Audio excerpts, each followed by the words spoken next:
dans le prochain épisode de Demain nous appartient. Tandis que Georges découvre comment Victoire a été empoisonnée, Marianne est furieuse contre Anna. Quant à Maxime et Clémentine, ils peinent à passer à autre chose après leur rupture. Capture d'écran TF1. Attention, les paragraphes qui suivent contiennent des spoilers sur l'épisode de Demain nous appartient diffusé demain soir sur TF1. Si vous ne voulez rien savoir, passez votre chemin. Mardi 28 mai dans Demain nous appartient. Georges fait une découverte qui fait avancer l'enquête. Amanda ne va pas bien. Elle se plaint de maux de tête, transpire, et semble penser qu'elle se trouve dans une salle d'opération, et non pas dans une cellule. Georges la prend pour une folle, mais Amanda finit par s'évanouir sous ses yeux.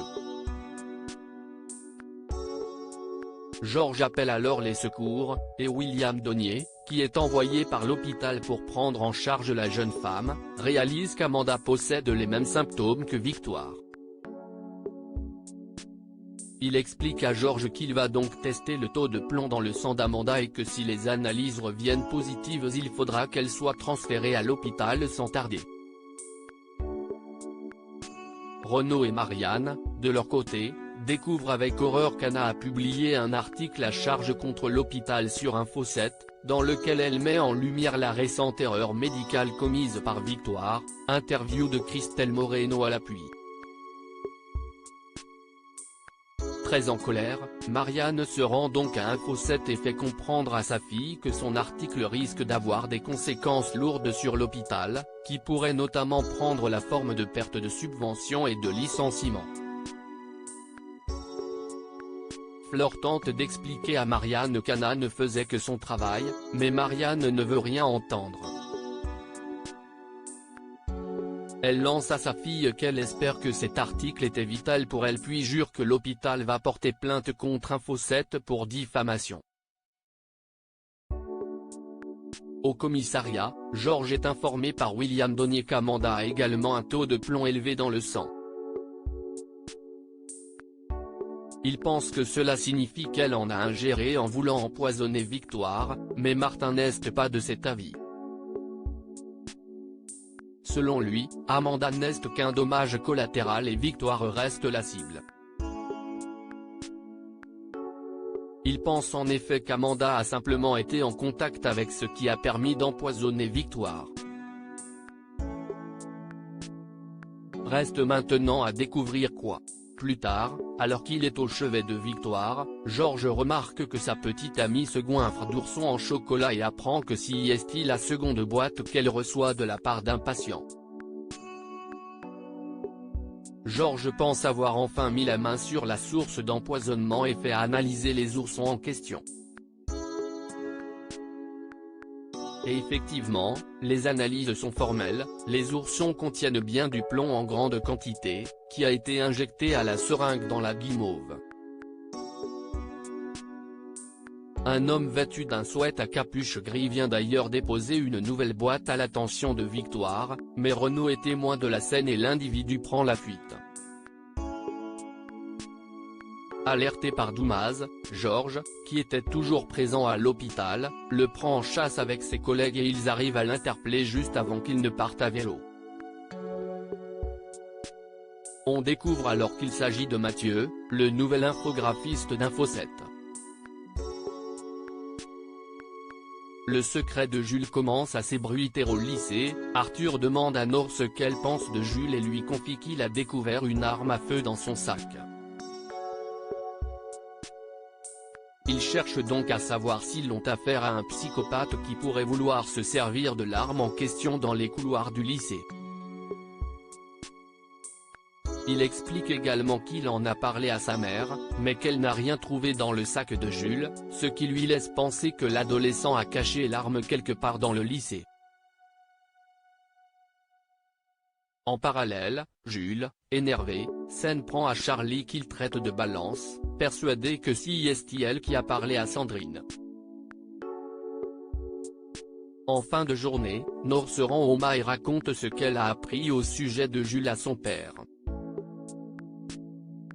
Bilal a du mal à y croire et pense qu'il s'agit simplement d'une arme en plastique plus vraie que nature. Cependant, une fois mise au courant, Virginie passe un savon à son fils et lui demande de lui monter l'arme en question. Elle fouille son sac, mais ne trouve rien. Jules nie, mais Bilal s'énerve et fait remarquer à Jules qu'il les met tous en danger avec ses bêtises. Mis au pied du mur, Jules admet alors qu'il ne comptait rien faire de cette arme, qu'il a dérobée dans le sac de Danieli, et qu'il l'a cachée au lycée dans la salle des profs. Mais comme le fait remarquer Virginie, il va maintenant falloir la récupérer et cela risque de s'avérer compliqué. Maxime et Clémentine luttent contre leurs sentiments. Maxime, de son côté, peine à oublier Clémentine. Et cette dernière semble être absolument dans la même situation, au point qu'elle a du mal à s'intéresser à Garance, qui vient pourtant de s'installer chez elle le temps de ses révisions. Margot confie à Maxime qu'après la fin de son histoire avec Sacha elle pensait qu'elle n'allait jamais arriver à se relever, mais qu'elle a fini par rencontrer Kylian. Elle conseille donc à Maxime de passer à autre chose et de profiter de la vie et de ses amis. Mais elle admet aussi qu'ils vivent des choses que les jeunes de leur âge ne connaissent pas, lui avec Clémentine, et elle en tant que jeune maman, et qu'il est souvent difficile de revenir en arrière une fois qu'on a vécu ce genre de choses. Clémentine, quant à elle, reçoit la visite d'Olivier qui souhaite parler à Garance. Elle lui répond que Garance est chez une amie et a droit à ses remarques au sujet de sa relation avec Maxime. Olivier estime en effet que leur relation n'allait nulle part et que si est une bonne chose que Clémentine et Maxime ne soient plus ensemble.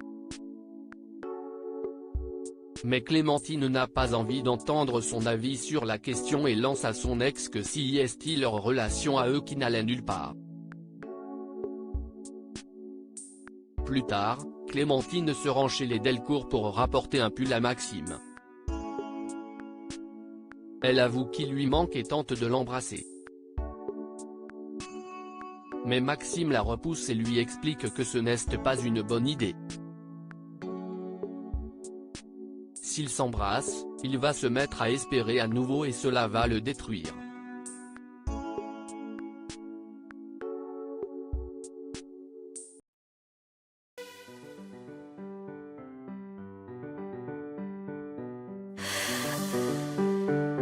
The man I love just had